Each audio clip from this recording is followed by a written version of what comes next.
السلام عليكم ورحمة الله وبركاته. جرجت دعوتو مقالة تيك توك أنا أخو سنة جتشاون ديكي سنيو وميكو تكمن سنة اللي بسنا سنجتة والله يعني كيلون كي أفرتا مع مي أبشي سني أكملتي فيدا مني نافهمي بليسي لبوتي أنا جت بلتين تياتونيني درا سوانا تيجوتو ستيني ما أنا دقي فدو بلتي تيا أبشي قلقلا أبشي دوكيتي ما إساتي كاتيقول أتوب بشان النتي برشتا بشان النتي قال جنما كاتي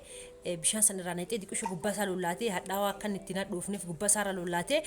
maashina naqxee sukkaratti gootee shirri gootee daayitaa qajeelatti san booda ammootiin hin dhuddaa jechaadha yoo ati dhuddee jettee yoo torbaan takka ol akkana dhuddee nafa si ajeessu eegala ganamarraa nafa kan kee kaatee dhiqattaa kan isin ajeessine afaan kan keetillee yeroo dhuddee raabatu hin dhiqattaa san booda sin ajaahu sin jedha kiiloo kan kee ammoo guyyumarraa dabalaa deemta akkasuma warri agartee gabbachuu barbaaddanii kiiloo dabaluu barbaaddan afakaadoo fi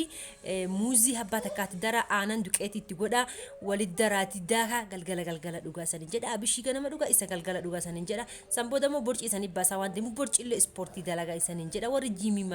maali naan jettan as jala deemtanii jiima jechuun ispoortiidha ispoortii dalagaa mana keessan keessa yoo dandeettan agartee ciistanii kaatanii ispoortii garaa ofirraa balleessuu dandeettanii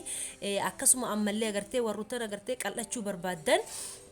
ispoortii dalagaa warroota gabbachuu barbaadan illee ispoortii dalagaa akka agartee borciin isanitti hin baanee fi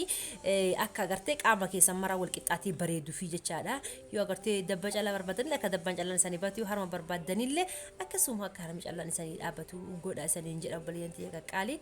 nagaa hannaa oola.